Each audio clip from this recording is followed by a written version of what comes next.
Welcome back to Tip of the Iceberg, the international podcast where we investigate dreams from the public's perspective. This podcast is more of a grassroots look at dreams and an anthropological study of dreams from the public's point of view. Often I have guests who are professionals, but most of the time I have individuals that I have discussions with about dreams, or anyone who wants to talk about a particular dream that they question or they have insights on or they would like to know more about. Today's guest is Andrew Faiz. Andrew is a writer and also an editor for newspapers and magazines. As a writer, producer, and director for television news and documentary film, he is also a theater creator, director, and producer. He's currently in rehearsals for Catherine, the musical, for which he wrote the book and lyrics. His daughter Zara is the composer. The play is based on the life of a woman who was part of Andrew's theater company 35 years ago. Today we're going to discuss recurring dreams, something we all have in our lives.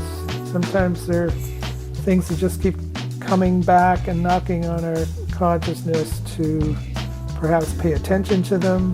Perhaps, they're anxious dreams or dreams of unpreparedness, and for some, nightmares. But today we're going to delve into this subject, and I think you're going to enjoy it. Just a note about this episode on recurring dreams. I really love the discussion that flowed between Andrew and I. And most of the time I do a fair bit of editing on these interviews. But I left this one alone because I like what happened. So put on your headphones, go for a walk in the woods, or do the dishes, have a bath, and listen in. I think you'll like it. Anyway, enjoy. Welcome, Andrew Faiz. Thank you very much for having me. What do you think the main purpose of dreams are? Why do we dream? Yeah. I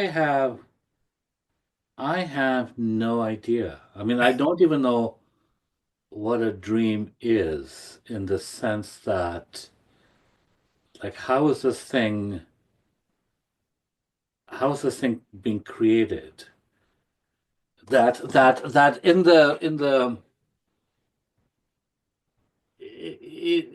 in the concept and the idea that we are merely flesh, then within that concept, a dream doesn't exist, because this is a supernatural thing in a way. Mm-hmm. That is happening. Yeah. And then people keep on loading upon it meaning and purpose, that these are messages from gods and angels, that it is the mind and the layers of the mind, is conscious or subconscious, these arbitrary things that we have given words and meaning to, that they're creating things that the mind is dumping out. I remember in the early days of computer when you had to defragment your computer on a semi-regular basis, and I remember sitting watching like the graphic of it, and there would be like, I don't know, 1,000 teensy weensy little boxes on the screen, and they would go from like red and green, and they would all be scattered, but then they would all kind of be organized. And I also thought, is that dreaming? Is that what dreaming is? It's like it's organizing, it's defragmenting. So I actually don't know what dreaming is. I mean, as a person of faith, in a way, I guess. I mean, I do believe that there is a dimension beyond us. I do believe that as a creator, as an artist, I can say with absolute certainty that I don't know where ideas come from. That that a concept or an idea or a line or thing that you and may end up spending years of your life on just pops into your head out of nowhere. You Yeah, know, totally, eh? and so there's all this mystical stuff in the world, and someplace in that, there's a dream world that creates imagery, emotion, and a kind of a weird logic that helps us to understand ourselves a little better. Yeah, totally. I You think know? So I um, don't know what a dream is. I don't know what its purpose is. I don't know where it comes from. Like, you don't get into interpreting dreams. I get really. My mother was a dream interpreter. Oh, very cool. Like she's my mother. Like in the family What is lore. your background culture? I was born in Pakistan. My parents were born in pre-independent India. Right. So Cool. so they were born in the early years of the 1900s. So Right. like a Yeah, same mind. my mother would be 99 this year, Right. for example, like Yeah. in 1925, she was born in 26. So that's our background. That's our cultural background. Yeah. But in the family lore, my mother, sort of called up a niece or a sister and said, "I think you're going to have a child. Oh, sweet. I had a dream about it." Nice. Lovely. She had premonition dreams. Sweet. And like most family lore, it was not tested as one as a journalist would with three sources. We just accept the story. Sure. Yeah, So yeah. auntie said you were going to be born, and that's the fact now. Yeah, sweet. That's great. So, So yeah, I mean, I think the dream, I like what you said about defragmenting. I used to think that if I could if I could download or if I could clean the tablets of the mind, I could have cleaner clarity to my thought and creative process and dream state, whatever. And I thought, how could one do that? Like they say, when you sleep, the sleep is so important because it washes the brain.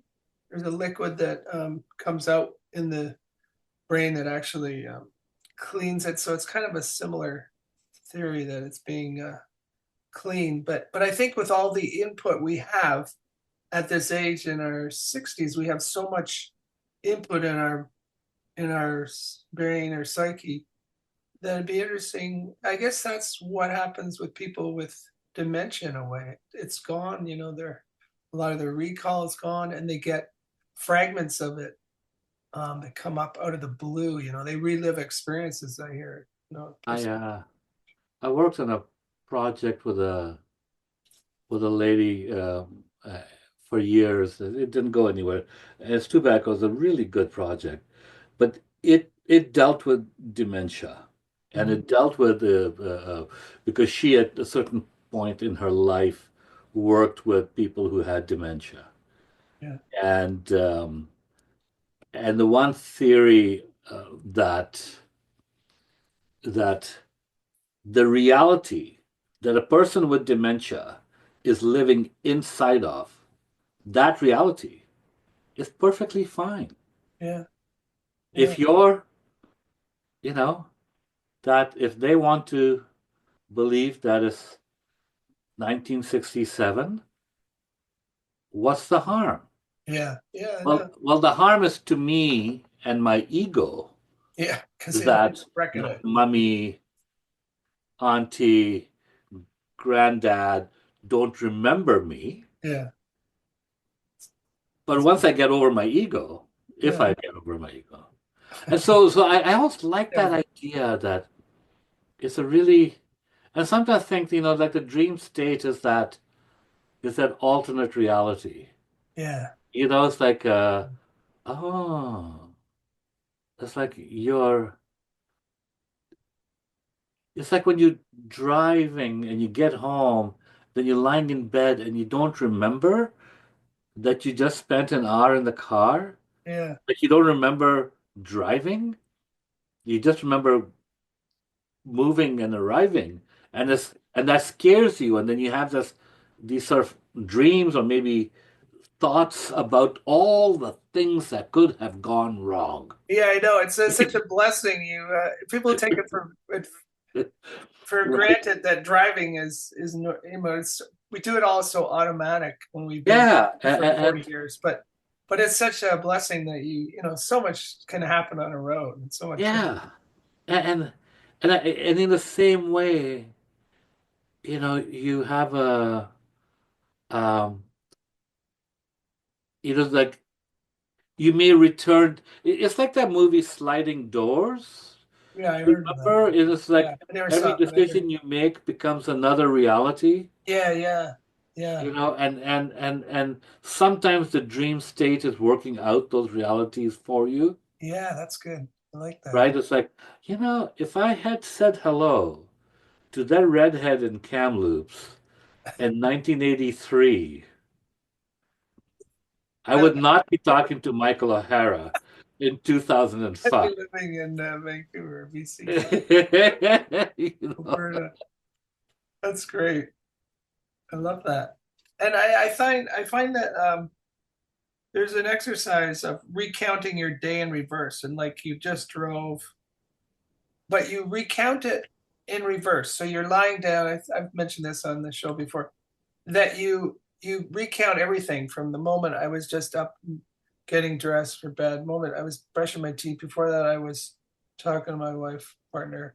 Before that, I was reading. Before that, I was watching a little bit of the news. Before that, but just keep going as far back as you can to recall the whole the day in reverse. It's an odd thing. It's almost like counting sheep, and you eventually kind of put yourself to sleep. But at the same time, you get caught up in little things in the day that were important, or they had emotion to them, or they clung to you because you didn't finish it.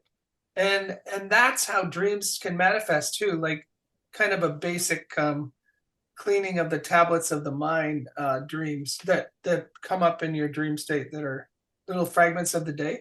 So to defragment that is to go back before you go to sleep and reverse all this. And what's incredible about it is you clear the tablet so you can have kind of a fresh dream out of nowhere, some more creative. And you also can recall your dreams when you wake up in reverse. It's wild, and it really works if you practice it. Try to practice it for about a week. I like that in theory. I like Yeah. What I want to ask you next is, have you ever had recurring dreams? I know you mentioned, and well, what you got from the overall gist of it. so there was a recurring dream that I had in my 40s, and it was a period of turmoil in my life. And there was a dream that repeated itself over and over again. And I don't recall anymore whether I had that dream nightly. I don't think I did, but I do think but I do know I had that dream regularly. Yeah. And and then somebody helped me to unpack it. Cool. And once an interpretation was attached to it that I could accept in a way, right? Because it comes down to not only dream interpretation, but dream interpretation in a way that you find compelling, Yeah, yeah. or real for you. Uh-huh. Um, then then that dream unpacks everything that Oh, was happening in my life in that moment. wow. And I Wow. kind of sort of understood what I needed to do in my life at that moment. Nice. And it was, and so um yeah, yeah. And so when when you put out a call, and I haven't thought about that dream in a long while because I haven't had it. But Uh-huh. this was the thing. Once I acted upon Yeah, it's like, that yeah. dream, right? Mhm. Once I acted upon it, the dream ended. I have not had that dream Wow. That's great. In how old am I? I have not had that dream in like 15 years or more. That's Right? amazing. It's kind of like when they talk about chasing dreams, when you turn around and face the thing that's chasing you, finally, and it's basically the same thing. It's whatever's chasing you, it's kind of recurring to tell you, to try to get through a message to you. It keeps coming back. Okay, pay attention here. Pay attention. Why do you think you're having this over and over? And then you dealt with it and it dissipated. Yeah, that's great. Yeah. But well, I mean, You feel you dealt with it, or just that? well, no. I mean, I think. Well, I mean, I the thing is that yes. Though I know once once the dream interpretation was presented to me, it just was like, oh, oh, I I did not see how these set of images, which are recurring regularly in my nighttime, are somehow connected to this trauma that I'm trying to unpack in my daytime. Yeah. Like I didn't see that image and that trauma being related. Yeah. But once somebody said, "Oh, hang on, this is what's happening. This is how they are connected." It's like, "Oh, okay, all right. I mean, this is now actionable for me." Nice. Yeah. It brought it down to Right? layman's terms. Um, Yeah. I actually I was talking to you about my recurring dream. I love playing hockey, I guess it brings up, it's like a men's beer league or whatever you call it. And there's no checking, so it's a great game. And it's pretty gentlemanly, but it's still physical. You get, full equipment, full goalies, and everything. But I get a kick out of it. It's just amazing, and I love the connectivity. And what I really love now is when you're in the dressing room talking about men's health and just sharing tips on aging. And but I have this recurring dream where I'm trying to get to the ring. It used to be girls, then Yeah. it was cars, then it was investments and houses, and now Yeah. Now it's your health. And what do you do when you get sciatica? What about the colonoscopy? How was that for you? and Yeah. there's and if you had this is the film and it only takes place in a dressing room. Yeah, I know. It'd be great. Over 35 years, right? Yeah. I found one on NFB, an old one from the 70s, and it was kind of a beer league, and these guys down the lakeshore area in Toronto. Such a cool old documentary, and it's just about them. They really take it seriously, and they go on road trips to do games and everything. But anyway, back to my dream. Yeah. So in my dream, I'm always trying to get to the arena, and when I get there, I don't have my skates.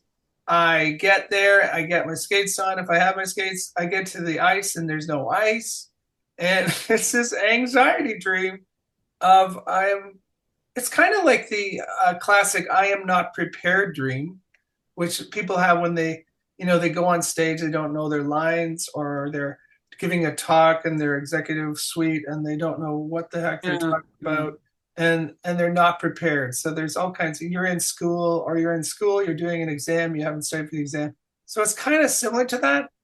But in this past dream, recently I was going recently, just this past week, I had it because I guess we were going to focus on recurring dreams in this episode. And I had this bizarre dream where I was dressing on, walking towards the arena, and I realized my socks were on without the pads, and I had to change in the street. It's just like I was like a grade school kid getting dressed before the hockey. We used to go with our shoes and full equipment, dressed from home. And then we'd walk out. I don't know if we didn't have dressing rooms, but anyway, I'm doing this, and then I'm trying to get an Uber to the arena because I know this arena where I played as a kid is in the neighborhood. That's where we're playing. And then I get there, and I'm walking up, and I come across this massive amount of people, And I go, what's going on here? And they say, oh, it's a festival. And I go, okay. And I walk past that and I'm still looking for the street. And I go, where's Montgomery? Montgomery Street's in this area. And this woman says, yeah, I was wondering that too. I said, really? And then I said, that's so strange. I could have sworn. He says, yeah, I know, Michael. And I said, and then I kind of woke up in the dream. I said, well, how do you know my name? It's like, what the hell? Who are you? And I got kind of spooked by that. And then I kind of left her and I walked away. And I'm still looking for this. But she still comes up behind me and she starts talking to me and she sort of basically says, I was expecting you. And she starts talking to me about my psyche and what is my blocks. And she basically defined the whole who I was or something. It was just profound. And of course, I can't remember any of that, but it wasn't meant to be, I guess. But I woke up and I recorded the whole dream. But what was really profound in it was she told me the root of it. And I guess the kind of the root of this dream. And then I wrote you about it and you really nailed it. You said tell me what you said. It was really good about joy. Yeah. So I don't know that that's an anxiety dream. No, you Yeah, didn't tell me about the part with the woman. You just told me about uh, yeah. the part where She was you like want to. more of a mystic kind of point of Right. view on it, right? And So, almost like psychological, so the part you so told me, spiritual kind of. And I felt really uplifted by the dream when I yeah, woke yeah, up. you did. You I did. was You very felt, charged by it. And yeah. you said it was a lot about joy, going towards joy. I thought that was Yeah. Well, profound. that's how I read the Because that's what dream. hockey gives me. It's such joy. You are going to a place of great joy, but barriers, whether your own or external, keep on getting in the way, Yeah, yeah. right?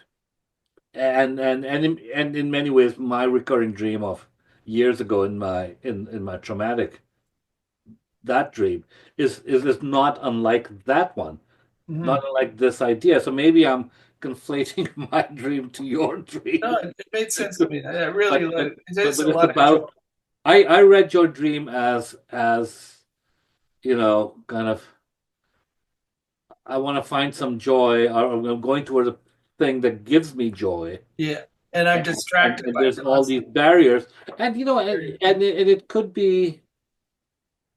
But I was thinking about it afterwards, and it could be that the joy you are seeking not necessarily to just go and play hockey, Yeah, totally, totally. right? The joy you are seeking could be the joy of community or family or Yeah, and or friendship or love. It could be anything that you just kind of and all yeah, almost there but not there. yeah, and what's really interesting that event that I passed through, which seemed like hundreds of people on these Yeah. stairs going up to this building, was a hot docs event. And I'm currently working on a documentary helping these people produce. And I'm thinking, after I wake up, I'm thinking, yeah, you're sometimes so distracted by little things like the joy of hockey that you're not getting down to what you really need to do. And often I've also heard that the unprepared dreams are not, or those anxiety dreams are based on you need to catch up in your life. You're lagging behind or something. So yeah, I like to be myself. I know a lot of very highly accomplished professionals, like A types, just Yeah, absolute A types, people who, you know, successful A types. Yeah, yeah, they're successful in their field, yeah, who have the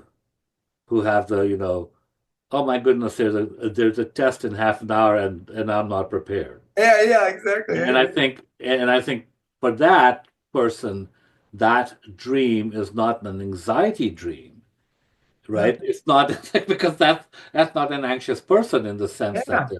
Uh-huh. but that is a dream that they go through their life just kind of, crossing the T's and then dotting the I's, like carefully and Yeah. particularly all the way, that's why they're A-type people. And Uh-huh. so they Yeah. have this negative dream that says, Perfectionist. well, you didn't do that, didn't you? Oh, okay, okay, I gotta be more focused. Yeah. Yeah. You gotta be a little lighter on yourself. Yeah. What about how do you deal with a nightmare? For some people, those dreams can be nightmares. I guess the perfectionists really get upset by them. Wait a minute. Maybe. I got my life. I mean, there's a nightmare I used to have. But this goes even further back in my 20s. But I don't know. I think that over the years, I have created for myself in my deep conscience a thing that says, okay, you need to wake up now because we're not enjoying this dream. It's like life. or it's like we need to change this dream now, okay, Andrew? All right. Mhm. I can't change it. Okay, then maybe if we were to wake up for a minute and then go back to sleep. Okay. And sometimes that works. I mean, I So you're able to control the situation when you're in the dream. That's good. I think so. I You're think the so. observer, and you can say, "Okay, that's There, I have I have maybe once a year, twice a year, I may have just a fantastic technicolor dream in which I am deeply immersed and I lie there in bed thinking, I how do I remember this? How do I remember this even 5 seconds from now? Because yeah." this is the next thing I need to work on. I know, and that's what I felt when I woke up. I thought, "Oh man, I could have recorded what that person said. It was very profound." It's But again, it never leaves you that stuff. It's in your psyche, your soul. You've heard it, but you don't always remember it. And I think that's the reason people don't remember their dreams is because they are unnerving and yeah. be imbalancing, right? They can. That's the whole idea of the censor and you know dream psychology. It helps protect you. It censors the most profound truths or shocking things that you can understand about yourself. So Yeah, it there are tapers it dreams. back so you can be. I mean, I don't really have horror dreams, but there have been dreams in which, I feel threatened physically. There are dreams in which, I don't know. I mean, sometimes I think that I've just grown a protective coat against like my own psyche. Yeah, That things have to be really, really traumatic to like get through. yeah, You know? totally. Yeah. What about grief dreams? Do you ever have any dreams of deceased loved ones? Yeah. Yeah, Be nice when they happen. I think I mean I hear my father often, Oh, really? but I will sometimes hear him just in my daytime, in my waking times. Um, I we sometimes rehearse. Uh, How do you mean you hear your father? I mean like in the He, you hear I, the I may voice just be talking. like I may be sitting here working, and then I'll hear his voice saying Andy, and go, Daddy, and then and it's like, oh, that was so real. That's beautiful. That was so real for that half second. And that's happened enough times in my life that I no longer freak over it. Nice. That's so beautiful. You know, Really we with you. sometimes rehearse the death of people that whom we love dearly. You what? You In read? our, we rehearse the death of people whom we love dearly in our dreams, I think. Oh, That's you a mean grief. we get ready for their passing or rehearse? You mean, Oh, it's just like or you review it or repeat it? or sometimes repeats a death that has happened, Yeah, or that has sometimes happened.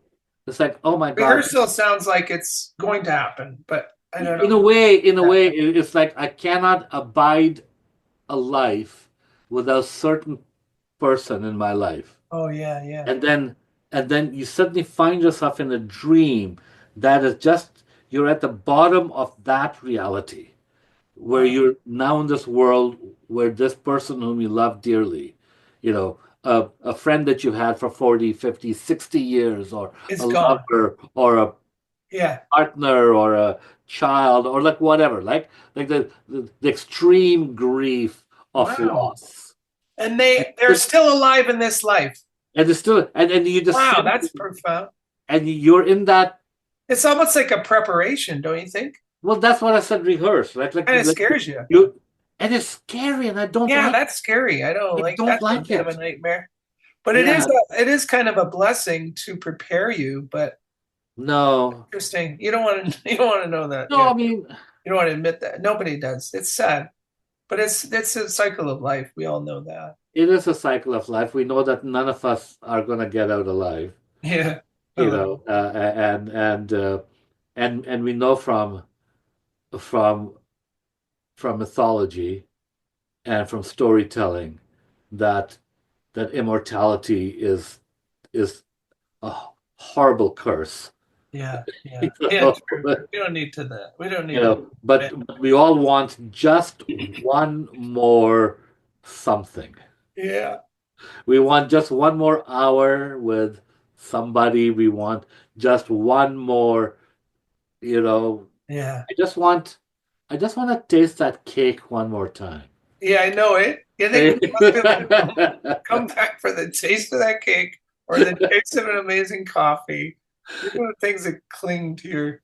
Let's go You know, back to Earth. I've had what I think is the greatest coffee in the world in Addis Ababa. Oh wow. And this whole preparation of the coffee Where's that? Out of in Ethiopia. Ethiopia. Wow. It's just fantastic. There's a whole ritual to the preparation, and it just fills the space with that aroma, and the whole thing is just magnificent. And they serve it with popcorn, which is wow. And the coffee is just rich and you think, you know what? And sometimes I have a dream in which I am just in that space with that coffee. It's the happiest dream, you know. That's great. Yeah. I had a dream. My father, after he passed, I was working this kind of dead end job and kind of bummed out, taking the bus every day. But the dream I had before this profound waking experience was I'm in a supermarket. I'm in like Loblaws or IGA at the time. I don't even know if that exists anymore. But and the person says, Michael O'Hara to the desk, front desk, you have a call. I'm going, I have a call. And so I walk up and they give me the phone, and it's my dad on the phone. But I'm Wow. talking to him from wherever he is in the other life. Yeah. And he goes, Michael, I said, Dad, how are you? Like, where are you? What's going on? What's it like? It was just so real that he was literally talking to me from the other side. And it was really beautiful, really, really profound. And so later that, after that experience, I'm on the bus going home, kind of bummed out in this dead end job. And I'm upset about little things at work. I'm upset about I notice little things really drive me nuts. And something just happened at work that's driving me nuts. And I talk and I ask in my head to I say, Dad, why am I so upset over the little things in life? God. And it came back immediately was because you're not dealing with the big things, Michael. And I was like, wow. That's pretty damn true. But anyway, it was a lovely So moment. it's one of those moments you go, I should have figured I that don't one want to know out. that, Dad. Like Come on. I really wanted Dad to help me with something even more important than that. Yeah. I don't want to be the fault of it, Dad. Come on. It ought to be someone else's fault. Yeah, well. Yeah, there was a beautiful this girl, Steffi Crawford, in an episode long last year. She had her dad died young, and she was quite broken by it, and she was going through tough times and kind of imbalanced. But he kept visiting her in the dream state. It was really profound and real and beautiful. And then months later, she just took it as normal. None of the other siblings were getting these experiences, but he particularly the soul, I guess, knew that she really needed this. And then at one point he came to her and he's crying. He says, "What's wrong, Dad? What's wrong? Why are you?" He says, I can't come to you anymore. I can't be with you." And she goes, "Oh," and it was sad, but and on both sides of her father's shoulders was both grandfathers that had passed already, and they're like nodding, and that was the last time she saw him. That was a very powerful dream. Wow. Preparing her to, Wow. yeah, pretty Yeah, wild. yeah. Yeah, they don't disappear. They stay with you. That's amazing. Your dad, you still hear your dad's voice. Wow. Yeah, What did he pass away? it's been 35 years. Wow, that's about Oh, more than that. How mine old too. am I? Yeah, mine's 40 years now. Yeah, yeah, that's been about 40 years. And 1989, whatever the math is to that. Mine's actually 30 years. Yeah. And so, yeah, it's the 36 years. And, yeah, but Nice. I think, I mean, he was a leveling voice in my life. Nice. He was the person I could go to. I won't say that he had wisdom. I don't think he was that, and he very much was a man of his time. That he believed that the society's whims have to be followed. Really? How do you translate? No, in the sense that he believed that the structures of government and religion and family were good, safe Yeah. structures, and Yeah. you Yeah. know, and then so as immigrants, we find ourselves turned upside down in Yeah. that Especially the today. structures of government and family and religion and school sometimes are the exact sources of our anxiety and trauma. Yeah. Yeah. But despite all that, and so my father was in a way old-fashioned in that sense. He was born in 1919, after all, Mhm. but he was this very safe space to go to Beautiful. right now, and so I got and Oh, I he would have like heart to heart talks with you, kind of. no, I don't think he Oh, was really? that guy, They but aren't, but he that era but wasn't very much into that. My dad was. A lot of guys were not no, no, that no. emoting. These men who say, he wasn't a heart-to-heart guy, but he was a guy that you could just be in the present with. Oh, lovely. Yeah. It's like, Silence of knowing. I love that. yeah, Silence. so it's like you just kind of sit there uh, Fishing's a good it's like, husband. I think as men, as we get older, into our 30s and 40s and 50s,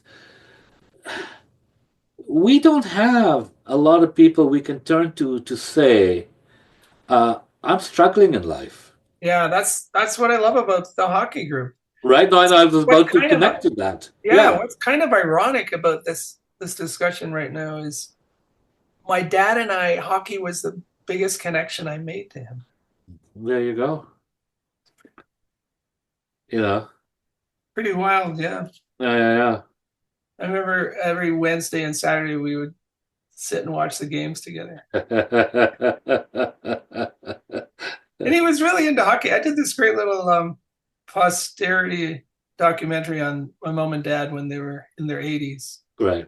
but just only a couple of years or more before he passed. And she passed another 11 months after him.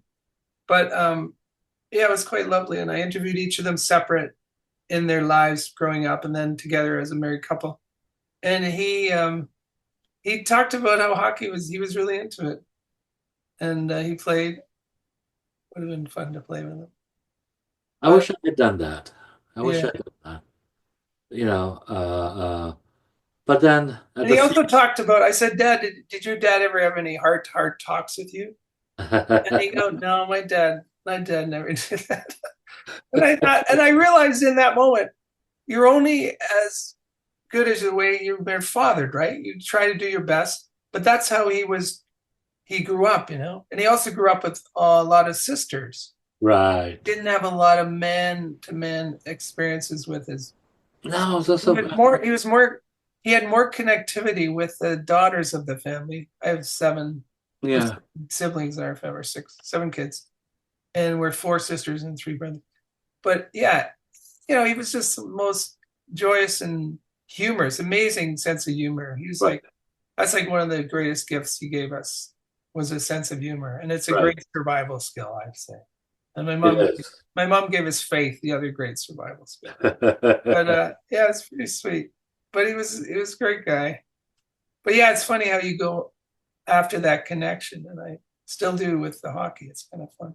But the brotherly thing in a team room, it's pretty cool. Men, we need I Need more dressing rooms. Yeah. in my early 20s, I um I had a credit card and I kind of failed to make payments and I Yeah. I did the things that young people do. They take on debt without thinking about it. Yeah, I hate that. I really hate Right? that. And Yeah, so they don't educate kids in high school no, about credit cards but and my debt and college where you're going to make a lot of debt. It's like they well, definitely then I don't know grade that nine that's the or thing 10 that course on see, but I don't know that drama. that's the thing that the education system needs to teach you. It's a thing that you need to be taught by The banks parents wouldn't allow and it for one thing society. So my father gets wind of this, and of your debt. he sits me down and said, this is the extent of our heart to heart conversation. Yeah. Dad sits me down and he says, "What happened?"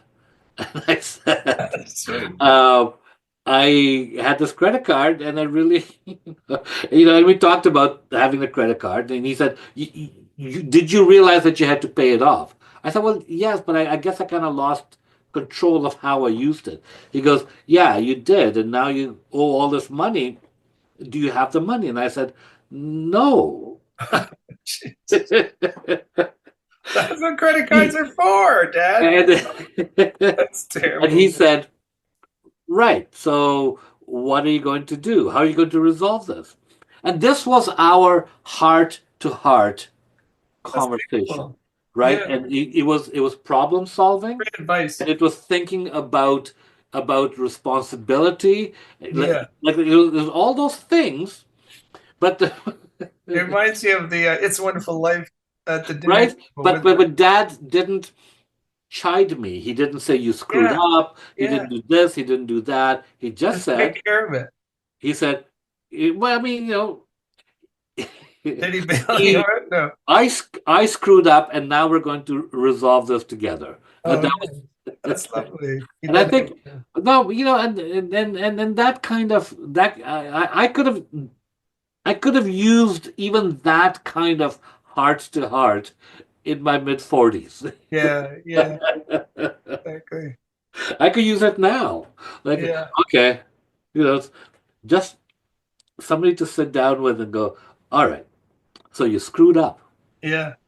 Yeah. Here's what we got to do. Very Yeah. healthy. That's sweet. Nice. What else fascinates you about dreams, if anything? If anything. Almost everything I have ever, well, like a creative thing, Yeah, like you're writing and news. not journalism and not All right, documentary, creative but stuff. like creative, the theater or like whatever that I've ever written in my life has come from a line that popped into me while lying in bed. Oh, wow. And and yeah, pretty much everything has always just been that has been the impetus that I will wake up in the morning and I will or That's great. You've been inspired by this subconsciously. there's a play I worked on and I can't remember what the line was and I was chasing this line and I would sit down and uh, uh, um, buried deep inside my computer are dozens, hundreds, maybe thousands of lines. There are thousands of words. There are dozens of dead projects that I couldn't figure out. Yeah, yeah. That a line came into my head, and I just, oh, what does that mean? And you sit there and you chase it. You try and figure out what is the story behind the statement, whatever the statement might be. I lived a life almosting. Oh, well, that's okay. Well, Yeah, I love that statement you made. I lived but a life almosting. I've lived a life almosting, close enough to see the stars. I never got that far. And that's sometimes that Beautiful. happens to be a lyric from this musical that I'm working on. But sometimes a line pops into your head and you go, well, who said that? You know, and who said that? And why did they say it? And what does it mean? And then you chase it. And sometimes there's a patina, a haze, or a pentimento, a something from a dream that you can't recall, but Yeah, that's what. there's a shading or a color or a tone, and you just want to capture it. You remember that somebody was walking, and then they took a left-hand turn, and then they walked, and then something else happened, and you want to figure out. You start writing that, and then and sometimes it just dies. It just dies on the page. You can't. Yeah. There's nowhere to go with it, right? Because And it's kind of related to the alpha state. They say that we can tap into all this creativity in that state, and it often comes between waking and sleeping, or sleeping and waking up. And David Lynch, who I loved, was really into transcendental meditation, or meditation at its core. And he said he would get so many ideas, and I do that myself. I will sit down on a project and do a spiritual exercise or what have you, and just contemplate on the idea. And it's amazing what can come through. So it's funny how they relate to. They're like dreams that we haven't manifested yet. And I've been trying to finish a script for like over 30 years. It's a tough subject. It's a very tough subject. It's suicide. But it's a really beautiful story about all the different levels and individuals who are touched by it, whether they're attempting or whether they're left behind from someone else who did it. But it hasn't. I just haven't been able to finish it because of this.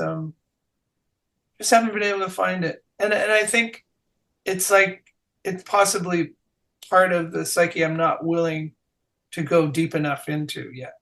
And I actually sat down and did a spiritual exercise recently, trying to meditate on why I can't finish it. And it did have to do with I have to go deeper. What came out of this meditation was it was quite interesting, and it was sometimes you have to go to hell to help someone else out of hell. So yeah, that was kind of that kind of hit home for me. But let's not get too depressed now. You were going to share a dream, I think you were saying. Let's get to that. I know. All right. So okay. So let me tell you the dream. I'll set it up. As I said earlier, it was during a very traumatic period in my life. Right. And in this dream that happened over the course of 5-6 years on a fairly regular basis, Mm-hmm. I am at some event. I may be at my daughter's, who was in her single digits at the time. I may be at her like a school event. Yeah. Or I may be at a symphony, or maybe going to see a play. It doesn't matter. I'm at some public event, and I need to go to the bathroom, as one does. Yeah. And so now I go, okay, excuse me, I gotta go, I gotta hit the head, and then I'm walking around trying to find the bathroom, right? And so the first part of the dream is I can't find the bathroom, right? And sometimes it's in another building, but like if you need to go to the bathroom, let's say at Hart House, right? Like it's down in the basement. Like you have to go through a lot of stairs Yeah, yeah, get to the bathroom. So it's not unprecedented. Or like if you're at a public school, you know, the bathroom that the adults need to use is the staff bathroom, which is yeah, down. yeah, yeah. So etc. Right? So sometimes, finding a bathroom in a public space is itself an ordeal. So Yeah, that's still kind of sort of based in reality. right. And then I finally find a bathroom. It could be in an outbuilding. It could be in wherever it is. I finally find a bathroom, and it's filthy. Like Strange. everything about that bathroom is filthy.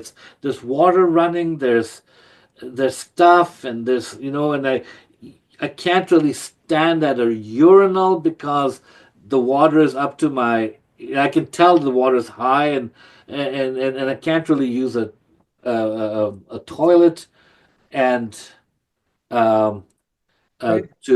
to sit down because the seats are broken and the water's disgusting. Like everything about and through this whole thing, I really need to go, Yeah. but I can't go. There's a dream like that where it's basically your body telling you to go to the wash and get up and wake up, right? But this is Right. different, eh? It's a recurring one, right? I think you said. It's a dream that recurred over the course of 5 6 years, as I was working out some trauma in my life, Wow, that's right? one. And then I can't remember how the dream ended. I think sometimes the dream just ended with me actually just waking up and going to the bathroom, like Right. it's like But like you did have to go to the bathroom, literally, right? right. Well, I Wow. mean, you like sometimes. You didn't. Sometimes you didn't have to go. You woke Yeah, up. sometimes you didn't. Like sometimes, but I don't know how I got out of the dream. I don't remember how I got out of the dream, right? I just remember like standing in these bathrooms, going, I cannot. So now, so like I need to relieve myself, Yeah. and I can't, Right. right? And so I that mean, becomes so this trauma that I was processing in my life is something that needed relief, and yeah. I can find no Yeah. relief from it. Yeah. It's wild. So that was this dream that just and it just kept on going. And so uh, I was in psychoanalysis at the time, Huh. and uh,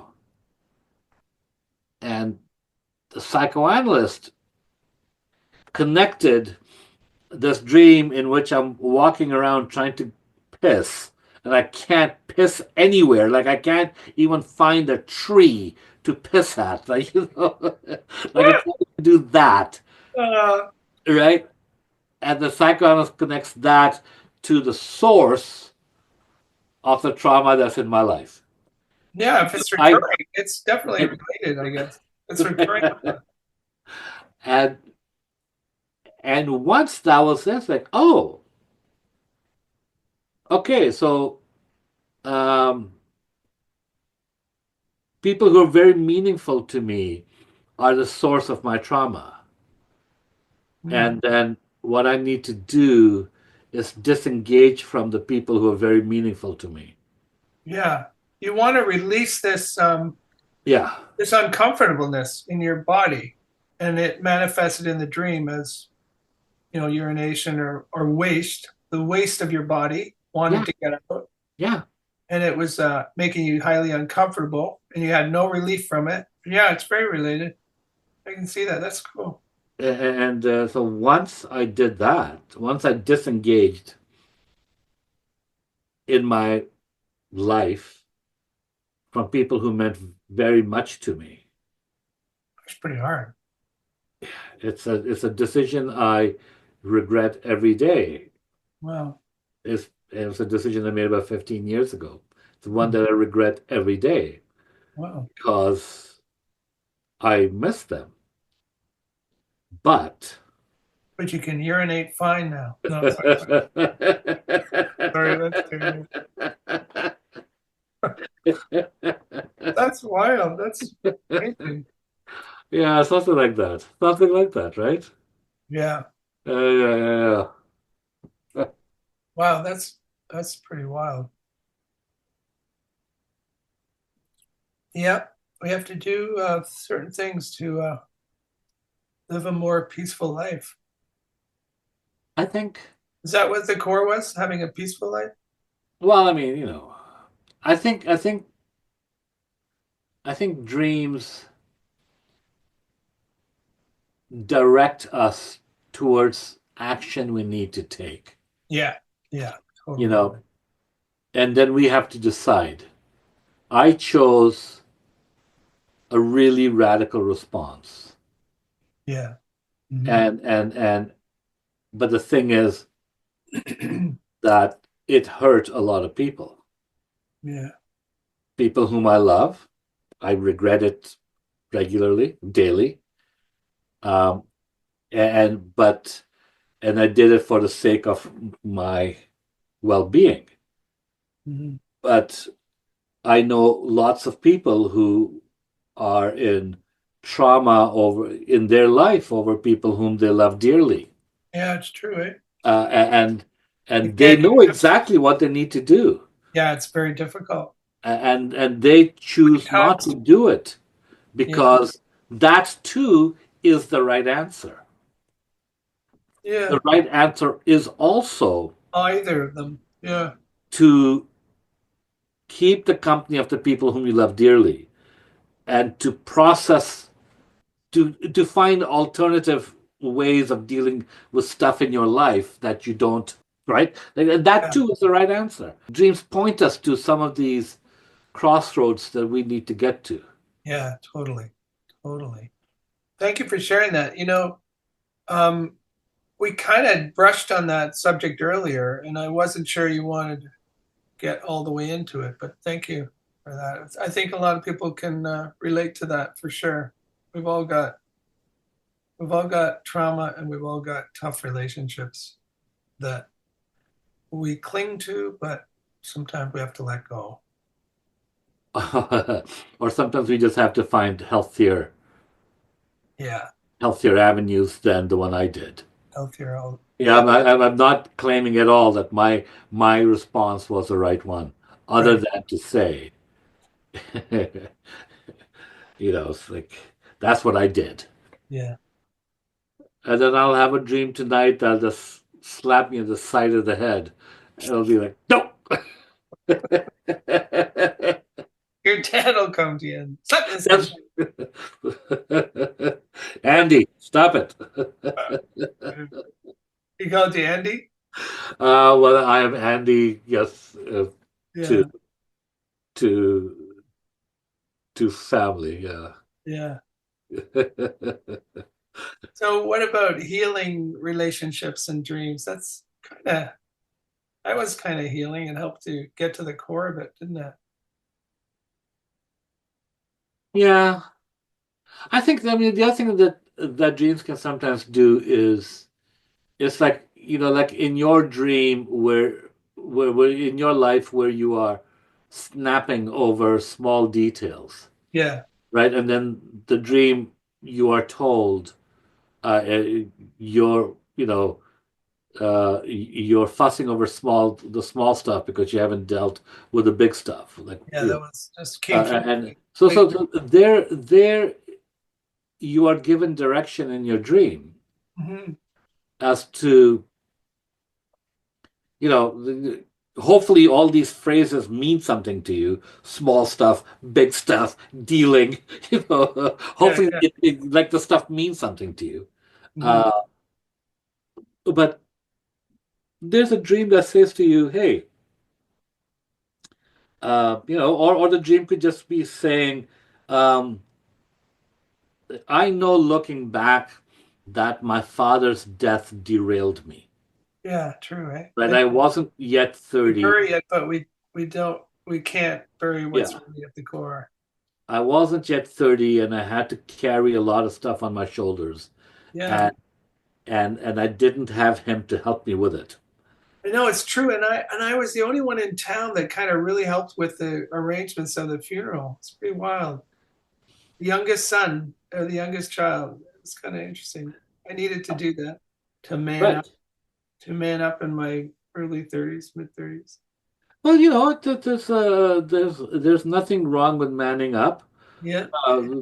That's generally a good thing. Yeah, it was. And whether it happens at 16 or 32 or 75, Yeah, yeah. it's all good. Eventually we Uh, get there. but it can be hard Yeah. if one is untrained in it, if one is unhelped in it. And again, I think because as men, we're not helped by, as much as we love our fathers did not help us, uh, did not train us or guide us in these areas. Yeah, I know. And that's why I think You they know, they didn't get trained enough with their father. They would have learned that experience more. because the experience of being male in Western society is all hinged on the phrase manning up. Yeah, That's true. a really stupid phrase. It's a very stupid phrase. Should maybe be more have more feminine qualities in solving some problems or dealing with things. No, And because no, manning up just yeah, means yeah, like burying your emotional life. yeah, And exactly. just That's the man thing. I thought, no, No, no. show us how you emote. Show us how we be emote. Show us how we deal with things that upset us. Yeah. Yeah. Do you ever get guidance through your dreams? You know, I am a firm believer that it doesn't matter what projects you're working on. It doesn't matter. You're working on a script, or you're working on an article, or you're just trying to make a table or a chair. It doesn't matter. You're going to come to a point where you simply don't know how to get from this point to the next point, right? And you can stress over that all you want. But sometimes if you just allow yourself, and then your brain, your subconscious, your conscious, the whole thing is going to work it out for you. Oh, do you know what you do? If you were to cut the wood at a 45-degree angle and then come with a screw from the other, Comes out of nowhere sometimes. That's like inner nudges, like how to do something. and it's like, or you lie in bed sometimes, just in that state where you're just about to fall asleep and go, oh my goodness, That's the that's answer. that's what the scene needs. What the Yeah, scene needs. yeah, And now, of course, you get up, or you write it down, or you think yeah, to yourself, I really hope I remember because I really need to sleep, and you don't, yeah, yeah. Or you're just too busy to get some. or you you know come up with a line or something. I mean, to me, the whole thing is mystical. I mean, That going back to is what I said amazing. at the top, it's all mystical. It's all dream state is a mystical state that I don't understand where it what initiates it, what creates it, where it comes from. I don't, but I do know that it does a lot of heavy lifting in my life. Yeah, totally. A lot. There's a heck of a lot going on below, and then we get this little tiny thing on top, Yeah, yeah, like the yeah. tip of the iceberg. Yeah. Hey, I you always try should to call get your podcast. that. I always lay that in every night. Anyway, this has been great, Andrew. Thank you so much. Mike Axel, this was a lot of Yeah, fun. Thank you very much. great discussion, and I will. Thanks. So how is the play going? Tell me a bit about the play. It sounds beautiful. But a woman that you worked with on originally. Um, I had a theater company in my late 20s, and Was it musical? No, no, no, no, it wasn't. No, right. it wasn't. It was This and is a music. this woman auditioned for one of the roles for the first play that we did. She was fantastic. She was at the time in her early 60s, and then I went to So it was with a friend of mine. He was we were both partners in a theater company. He would write and direct, and I would produce, and I would write and direct, and he would produce, etc. So I went to deliver the scripts to her apartment, and she opens the apartment, and there she is on the cover of Saturday Night Magazine. The picture of her from like 40 years earlier on the cover of Saturday Night Magazine. And I said, Catherine, why are you on the cover of Saturday Night Magazine? And that, over the course, like as you work with people, especially when you work in artistic endeavor, in that short period of time, it's a very intimate experience because you spend a lot of time together, working through emotions and ideas and so forth. And she told this fantastic story about her life. She was from Winnipeg. She had the most magnificent soprano. She was a queen of Winnipeg in her teens in the 1940s. She sang everywhere. She won all the awards. She sang everywhere. She comes to Toronto on the strength of that uh, uh, gift, that voice, and she gets involved. She wants to become an opera singer in what would then become the Canadian Opera Company shortly thereafter, but her life takes a slightly different turn, and she gets involved in a summer theater program that was being created in Toronto in 1951, 52. And so she becomes involved in that, and over a period of time, she becomes a star of that, of some light musical theater. Then she ends up on Broadway in the musical Gypsy as it opens in 1959. And so forth. But in the background to all this, she is a drunk. Oh, wow. And whichever mountaintop her voice takes her to, the bottle knocks her down. She rolls down, and like every addict or drunk I've ever met in my life, it's like, oh well, that was a good run. Let me try something else. And she kept on doing that because they actually refuse to stay there because they can't handle the stress of it, and shame. And they are shame of what? Shame. Shame of failure. Yeah, exactly. Because I always find that anything you've been burned by in a failure will stick with you. And whenever anything like it is touched, you immediately start to react like that, and you go back into the bottle. Yeah, that's wild. And so she ends up in London, England. Like so she had, and for a period of time in the 1960s. So I mean, this woman, she's tall, she's beautiful, she's gorgeous, she has an amazing voice, she sings beautifully, she's genuinely talented. She's also like profoundly a drunk, right? Yeah. But she ends up for a period of time, she has her own radio show on CBC Radio in Calgary.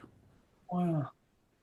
And on the strength of that show, she records the show every week. It goes live to tape and then is aired. And she's now this minor, major singing sensation in her 40s in Calgary in the 1960s. Okay, so in the 1960s, she's this kind of big deal in Western Canada, and she is traveling every week to to supper clubs in Victoria and to Vancouver, Edmonton, etc. She's a big deal until the bottle finds a way to upset that success, right? Like the bottle always finds a way to knock her down, and so I worked with her, and then we had a theater company for a few years, and then the theater company died, and I lost touch with Catherine for a while. Then I was working as a radio producer at CBC Radio, doing profiles, and I thought, oh, that woman I worked with 10 years earlier, she'd make a great profile. Yeah. Right? So I called her up, and as we're sitting there doing interviews to do the CBC Radio thing, it occurs to me, oh my goodness, this would make a great play. To just have this woman and her presence on a stage telling her story would be really compelling. So we did that. We did that at Summerworks and Fringe, and then we did that in Winnipeg the next year. It was fantastic. Very well. She was in it? She was in it. She starred as herself. Oh my God, that's great. It was really compelling. It was really powerful. You didn't film it or anything. You know what I mean? Well, I mean, I did, but they're really bad. Yeah, it's never really bad, stage copies. And then she's long past. She died in 2010. And then, but in the play that we did, we did like in 3 festivals over 2 years. We did this play that she got up and she told her life story. It was fantastic. She refused to sing. Wow, why? She just refused to, and I didn't understand why. Getting paid then. like 20 years ago, I did not understand why she refused to sing. Right. But I understand now. I think it's because drinking and singing were tied in her psyche. Totally. So and she quit drinking, joined the program when she turned 50. She'd been a drunk for like 35 years. Wow. Sobers up at the age of 50. And then, I met her like 10, 15 years later. It's amazing how it would trigger her. I guess it's very true. Yeah. Trigger. Anyway, so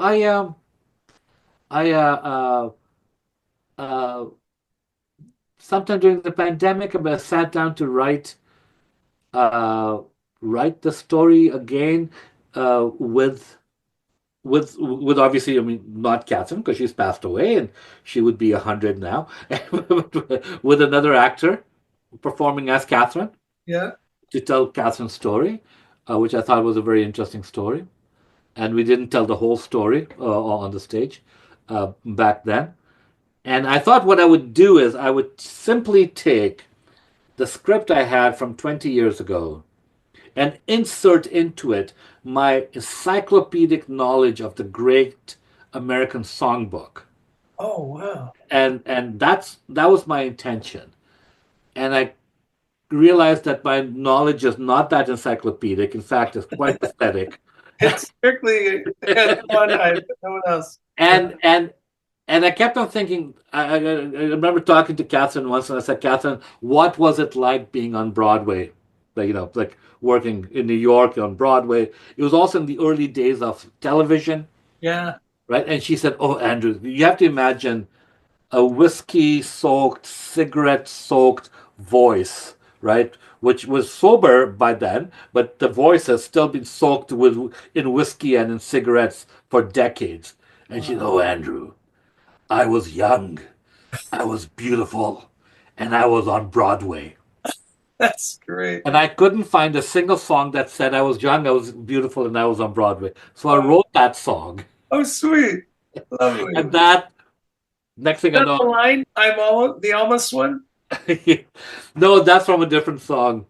Oh, yeah. That's from a different song. And then I wrote the script, and I talked to my daughter, and she agreed to be the composer, she lived and breathed music and composition and Beautiful. Thinking about it for a good chunk of her life. And so I knew she had the chops.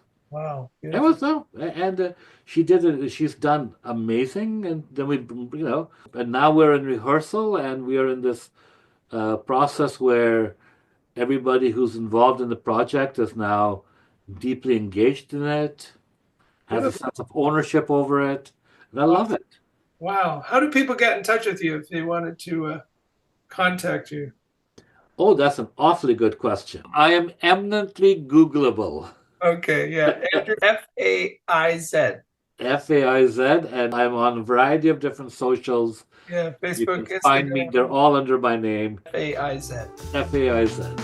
Cool. Been a great interview. Thank you so much for coming in and coming online and dipping in under the waters, halfway under the waters, to investigate how dreams influence us and give us guidance and insights and creativity, which is a big part of your life. Thank you so much.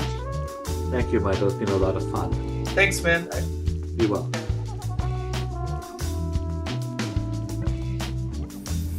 You've been listening to Andrew Faiz in conversation with myself today on the subject of recurring dreams and a lot of other stuff. Thank you, Andrew, for joining us. It was a great pleasure to have you on. And a special thank you to Chris Bottomley for his wonderful intro and extra music on here. This is from Chris's album, Cerebral Lubrication. This song I chose was Hanging to the Riverbank. His music can be found on Bandcamp at Chris Bottomley, BOTTOMLEY music.bandcamp.com. chrisbottomleymusic.bandcamp.com. Anyway, thanks very much, Chris. Love that music. And thank you so much for joining us today. It was a little longer than more usual, but we had lots of stuff to share, Andrew and I. And thanks so much for hanging out and listening in. Anyway, have a great day and great dreams. Take care, all of us.